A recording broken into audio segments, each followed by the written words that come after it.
Si estás pensando en firmar una hipoteca, necesitas tener sí o sí estos 8 pasos en mente para que la jugada sea un éxito y no un fuerte dolor de cabeza. El préstamo hipotecario es la deuda clásica por excelencia en la que casi todas las personas y familias nos acabamos metiendo en algún momento de nuestra vida. Sin embargo, tiene algunos entresijos que nadie nos explica demasiado bien y que son fundamentales para tomar buenas decisiones. Dicho lo cual, este es el vídeo 4 de 4 de toda una tanda que he hecho en mi canal sobre deuda y bueno, en este caso nos vamos a centrar en las hipotecas, pero si tienes más dudas sobre cualquier otro elemento de las deudas o cómo optimizarlas, cómo gestionarlas, te invito a que te des una vuelta por mi canal y así amplías un poquito más tu educación financiera. Hecha esta aclaración, vamos allá. Y como te decía, vamos a hablar de 8 pasos, una checklist de 8 puntos que deberías revisar antes de firmar cualquier cosa. Aquí están las 8 cosas de las que vamos a hablar, pero no adelantemos acontecimientos. Vamos a ir de una en una. Y vamos a empezar por la primera. Primera pregunta que seguramente te hayas hecho. ¿Cuánto dinero debo tener ahorrado? Parece una pregunta muy tonta, pero es que no es tan fácil. Así que vamos a analizar todo esto. Como sabrás, habitualmente, al menos en España, en el momento en el que está siendo grabado este vídeo, habitualmente se nos pide un 20% en concepto de entrada. ¿Qué es la entrada? Ese dinero que tú ya debes de tener ahorrado y que pones en el momento en el que quieres realmente comprar una vivienda. Este porcentaje, que puede parecer pequeñito, al final supone una gran suma de dinero y es el problema al que se enfrentan la mayoría de los jóvenes o de personas que realmente les gustaría pagar una casa, que realmente incluso podrían pagar una cuota, una hipoteca mes a mes, pero que no disponen de ese dinero inicial. La entrada, el tener o no tener la entrada, más bien puede llegar a suponer un gran problema. Entonces, ¿cuál es el objetivo que tiene el banco obligándote a que pongas un 20% del valor de la vivienda?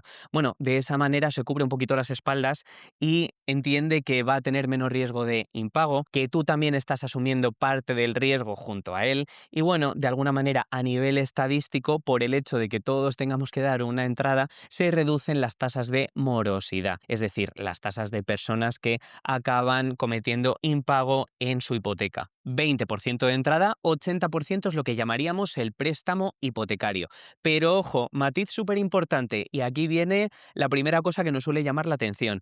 El banco nos va a dar un préstamo hipotecario sobre el valor de la vivienda. ¿Pero de dónde saca ese valor de la vivienda? Bueno, pues va a ser la cifra más pequeña entre dos, el precio de compra o el valor de tasación, que no tienen por qué coincidir. Y esto es un problema, porque uno da por hecho que va a recibir el 80% del precio de compra, pero imagínate que la tasación, que el valor de tasación ha salido por debajo. Pues en ese caso, el banco se va a quedar con esa cifra y te va a dar el 80% de esa cifra, que a lo mejor es el 75% del precio de compra real que tú vas a tener que pagar. En ese caso, claro, el préstamo hipotecario sería un poquito menor, pues eso, lo que te decía, vamos a suponer que del 75%, y entonces en ese caso tú tendrías que poner como entrada no el 20%, sino el 25%. Sí que es verdad que si no estás de acuerdo con el valor de tasación que te hayan dado, puedes recurrirlo, puedes pedir que hagan otra tasación, pero sí que es verdad que esto ya te ralentiza el proceso y desde luego te va a generar un fuerte dolor de cabeza. Pero ahora que ya lo sabes, sabrás un poquito mejor de dónde viene ese 80% que te está poniendo el banco. Insisto, la menor de las cantidades entre el precio de compra y el valor de tasación. Y verás que por aquí debajo te he puesto un 10%. Pero vamos a ver, Daniel, ¿tú sabes sumar? 20 más 80, 100%. ¿De dónde sale ese 10% extra? Bueno, pues efectivamente es un extra. ¿Y con qué se corresponde ese extra? Bueno, pues vamos a llamarlo otros gastos. Y aquí efectivamente pues viene ese coste de tasación del que te hablaba antes, o impuestos como el IVA, en el caso de que estemos hablando de una vivienda de obra nueva, o el impuesto de transmisiones patrimoniales, en el caso de que estemos hablando de una casa de segunda mano, notaría, gestoría, este tipo de cosas. Al final suponen bastante dinero y se corresponde habitualmente con un 10% extra. Un 10% extra que vas a tener que poner tú. Conclusión de todo esto, ¿qué es lo que vas a tener que poner de tu bolsillo? El 20% de entrada más el 10% de gastos extra. En conclusión, un 30%. Y este, como te decía antes, es uno de los principales errores en los que mucha gente cae por desconocimiento.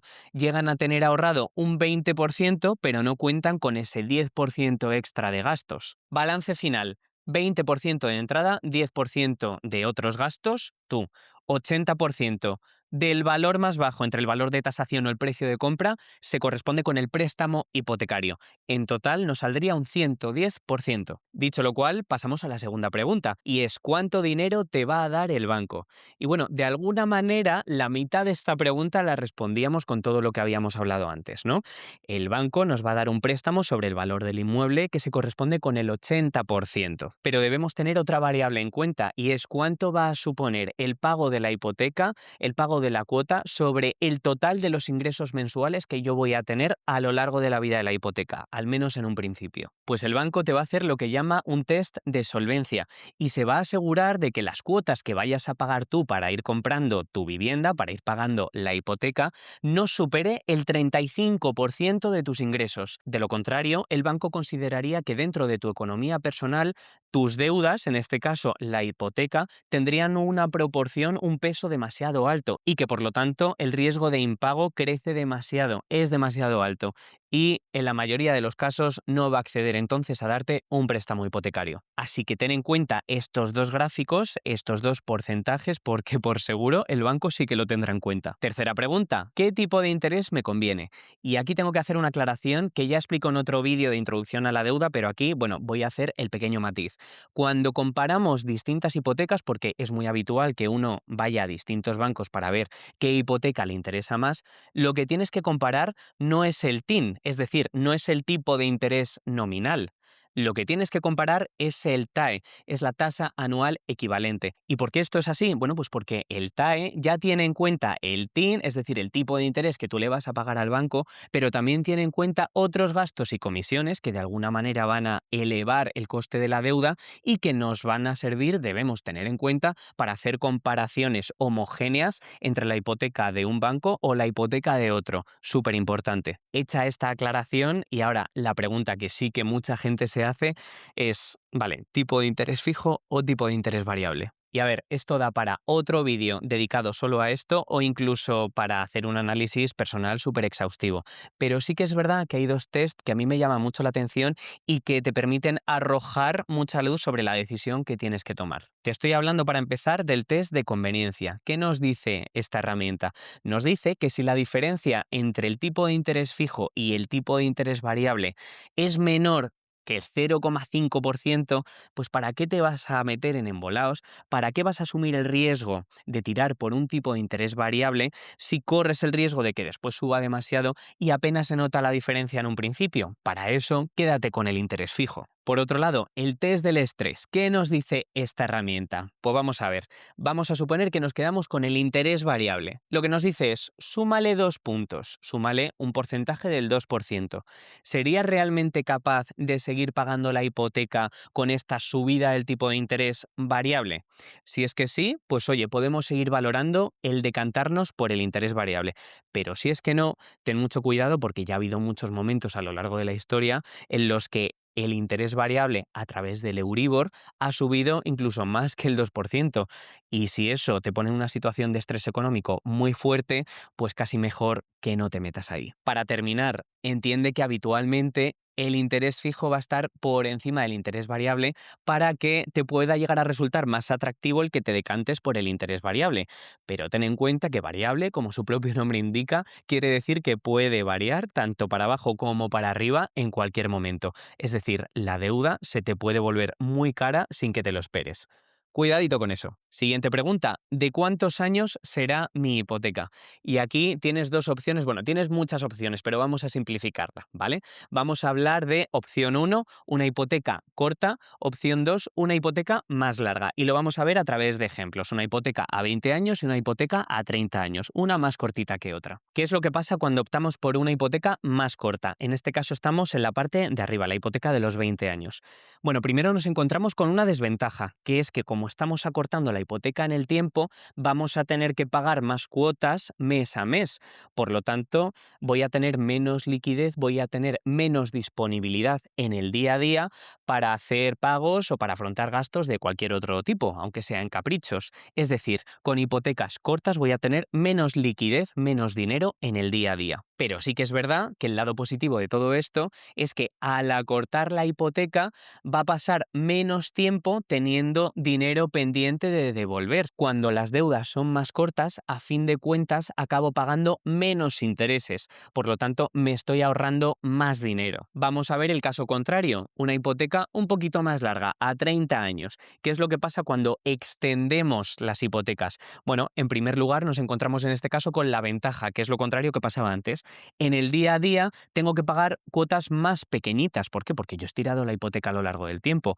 Con que pague un poquito, entiéndeme, todos los meses ya estoy pagando la cuota, ya estoy pagando la hipoteca. Y eso me permite tener más liquidez, más disponibilidad de dinero en el día a día. ¿Qué pasa también? Que como estoy extendiendo la deuda, va a pasar más tiempo teniendo que deber dinero al banco, en este caso. Por lo tanto, a fin de cuentas, estaré pagando más intereses. La hipoteca me va a salir un poquito más cara. Y por último, y te lo dejo en el circulito este rosa, cuando yo opto por deudas, por hipotecas en este caso más largas, se da lo que se conoce como efecto licuación. Esto es una cosa bastante compleja, pero tiene que ver con la inflación. La inflación, como ya sabes, es la subida de los precios, es decir, la pérdida de poder adquisitivo. 10.000 euros de ahora no son lo mismo que 10.000 euros dentro de 30 años. Seguramente dentro de 30 años, con 10.000 euros, pues puedo hacer bastantes menos cosas de las que puedo hacer ahora. En conclusión, siempre hablamos de la inflación como algo malo, como pérdida de poder adquisitivo. Sin embargo, cuando tenemos puesto el sombrero de deudores, cuando estamos metidos en una deuda y tenemos que devolver dinero, ¿qué pasa? Que a lo largo del tiempo, el dinero que tengo que devolver, pues no va a ser para tanto, ¿verdad? También habrá pasado por ese efecto de la inflación, por lo tanto, lo que me quede por devolver dentro de 30 años será muy fácil de devolver, porque las cifras, la interpretación que yo haga sobre el dinero para entonces será distinta. La deuda será mucho más fácil de pagar. Me sentiré mucho más cómodo teniendo que deber 10.000 euros dentro de 30 años que teniendo que devolver 10.000 euros ahora. Y eso es lo que llamamos efecto licuación. La deuda seguirá siendo la misma, pero será mucho más fácil de asumir a largo plazo. Estará licuada. Si entiendes esto, ya es para darte un diplomita de supereconomista, porque sí que es verdad que ya hay que tener muchas cosas en cuenta. Así que enhorabuena por haber llegado hasta aquí. Siguiente pregunta. ¿Qué tipos de ayuda existen? Que esto es otra cosa que todos miramos en el momento en el que nos queremos meter en una hipoteca. Y sí que es verdad que cuando buscamos ayuda, como que pensamos directamente en quién nos va a regalar dinero para poder entrar en una casa. Vale, yo aquí te voy a hablar sobre todo de ayudas que no tienen tanto que ver con que alguien te regale dinero, sino con que alguien te ayuda, te facilita el que puedas entrar en una hipoteca. Vamos a hablar en primer lugar de los avales públicos. Y tal y como su propio nombre indica, ¿qué es lo que está pasando en este caso? Que el Estado se está posicionando frente al banco que te va a dar la hipoteca como garantía. Es decir, que al banco no le va a dar miedo darte un 100% de la financiación de la casa porque el Estado está actuando como aval, como garantía. Al final vas a tener que pagarlo todo. Tú eres el que va a tener que pagar el 100% de la vivienda. Lo que pasa que te habrás ahorrado ese 20% de entrada inicial y te será mucho más fácil entrar en ese préstamo hipotecario, que no será solo del 80%, sino del 100%, gracias a la seguridad que le ha dado el Estado al banco. Otra ayuda que tenemos a nuestra disposición, los préstamos complementarios. Decíamos que el banco habitualmente nos da el 80% de la hipoteca. ¿Qué es un préstamo complementario? Es como la otra pieza del puzzle que me falta para poder dar esa entrada y así poder entrar en la hipoteca. Es un préstamo que me permite acceder a ese 20% de entrada aunque no lo tenga. Conclusión, al final voy a tener que pagar dos préstamos, el préstamo hipotecario y el préstamo complementario. Lo que pasa es que lo haré poquito a poco porque además en muchas ocasiones estos préstamos complementarios suelen tener intereses del 0%. Son una ayuda. Sirven para que personas que no se pueden permitir el lujo de entrar en una casa porque no tienen esa entrada puedan hacerlo. Pero una vez más, tú al final vas a ser el que tenga que pagar el 80 más el 20, el 100% de la vivienda. Nadie te está regalando nada, simplemente te están ayudando a conseguirlo. Por último, tenemos las ayudas económicas, que en este caso ya sí que estaríamos hablando de subvenciones directas. Estas van dirigidas a ciertos grupos vulnerables o incluso para jóvenes ahí de vez en cuando. A ver, es muy difícil entrar en este tipo de ayudas y mucha gente se queja de que al final las condiciones nadie las cumple, o sea que quedan muy bien a nivel propaganda, a nivel político, pero que realmente rara vez se dan después en la realidad. Pero bueno, a nivel teórico existen, así que yo te las comento. Ayudas económicas son subvenciones directas para que tú puedas acceder a una vivienda. Ya está. Y bueno, también hay otras ocasiones en las que en vez de darte el dinero directamente, lo que hacen es reducirte los impuestos. Conclusión de todo esto, al final la casa te está saliendo más barata de lo que tú habías calculado en un primer momento, porque bien sea a través de subvención directa o de reducción de impuestos, vas a tener que pagar mucho menos o un poquito menos. Pasamos a la siguiente pregunta. ¿Qué documentos debo revisar? Y esto ya sí que es un embolado bastante complicado. Salimos un poco del terreno de la economía y entramos más en el terreno legal, pero no quería dejar de mencionarte al menos 4 documentos que considero súper importantes y que además a nivel económico te pueden llegar a suponer un gran problema si no has hecho una buena revisión. Así que vamos allá con ellos. El primero, la nota simple registral. ¿Qué es lo que nos dice este documento? Que parece muy básico, pero es fundamental. Nos está garantizando que el dueño realmente es el vendedor de la vivienda y sobre todo que la casa no tenga cargas que en el caso de comprar la vivienda tú asumirías. Revisar este documento, como puedes observar, es la base de todo. Pero vamos a por el siguiente. Después tenemos el certificado de la comunidad, que lo que hace es asegurarnos que no haya deudas antiguas. Imagínate que el anterior propietario no pagó una derrama para poner un ascensor y que en el momento en el que tú compras la casa, la vivienda, resulta que esa deuda todavía está sin pagar, pues obviamente vas a ser tú el que asuma esa deuda. Has comprado no solo un piso, sino una derrama de las potentes. Por eso es tan importante que nos aseguremos de que el piso de alguna manera venga limpito. Siguiente, el último recibo del IBI. ¿Qué es el IBI? El impuesto sobre bienes inmuebles. Nos pasa un poquito lo mismo. En el caso de que haya un embargo del ayuntamiento por impago, en el caso de que compres la vivienda, vas a ser tú el que tenga que responder ante ese embargo del ayuntamiento. Una vez más, es asegurarnos de que el piso viene limpito y que no viene con cargas innecesarias, desagradables. Por último, también me gustaría hablarte de lo que es el estado urbanístico. En este caso, también nos permite asegurarnos de que el piso sea legal y de que no se hayan hecho reformas ilegales dentro de él. Si el antiguo propietario llevó a cabo una obra sin licencia, posiblemente serías tú el que tendría que acabar asumiendo esa sanción. Así que, una vez más, asegurémonos de que la vivienda viene limpia y de que no nos vamos a llevar una desagradable sorpresa cuando realmente ya vivamos ahí dentro. Como ves, todos estos documentos son bastante tediosos y en algunas ocasiones pues son bastante difíciles de entender. Y además es que tienes que tener mucho cuidado porque el banco al final va a velar por todo lo que tenga que ver con el préstamo hipotecario. La inmobiliaria se va a preocupar porque la compraventa tenga lugar, pero ¿quién se va a encargar de velar por tus intereses y de que no te pase nada de lo que ya te he mencionado? Pues al final lo suyo es que contrates a un profesional independiente, a un abogado que te ayude a entender todo esto y asegurarte de que puedas dormir tranquilo sin que nada de esto tenga lugar. ¿Vamos terminando? ¿Qué es un contrato de arras? Esto a lo mejor lo habrás escuchado en el contexto de las bodas, ¿no? Las arras, las 13 moneditas esas. Bueno, pues en el caso de las hipotecas, este contrato también es súper importante. ¿Cuál es el objetivo del contrato de arras? Bueno, pues sirve como prueba y cierre del contrato. Muestra de alguna manera que ambas partes, tanto comprador como vendedor, van en serio. El matrimonio parece que va a tener lugar. A nivel general, se puede afirmar que el incumplimiento del contrato de arras, es decir, si alguna de las partes se echa para atrás, va a tener que responder por daños y perjuicios. Es decir, que si el comprador se echa para atrás, va a perder lo que había dado en concepto de señal. Si es el vendedor el que se echa para atrás, va a tener que abonarle el doble al comprador por daños y perjuicios, lo que decíamos. A todo esto, lo que ha puesto el comprador en concepto de señal para poder firmar ese contrato de arras no se pierde, no se lo queda a nadie. Digamos que a futuro acaba formando parte de la entrada que da para la vivienda. ¿Qué es lo más importante de esto? Dejarlo expresamente indicado en el contrato. ¿Por qué? Porque hay muchos contratos de arras y en algunas ocasiones, sobre todo lo que te decía de daños y perjuicios, no queda tan claro en el contrato. Por lo tanto, si una de las partes se echa atrás, puedes acabar entrando en un proceso judicial pues un poquito más largo y tedioso de lo habitual. Así que asegúrate de que todo esto que te he comentado realmente queda indicado expresamente en el contrato. Y por último, si has visto ya alguno de mis otros vídeos de educación financiera, seguro que te suena este flotador, porque siempre lo acabo poniendo, sé que soy muy pesado, pero es que este último concepto es fundamental. El fondo de emergencia. Vamos a ver, el fondo de emergencia ya hemos dicho en muchas ocasiones que es fundamental para todo, para poder hacer frente a esos imprevistos del día a día, para poder llevar a cabo inversiones a largo plazo sin tener tener que vender activos en malos momentos.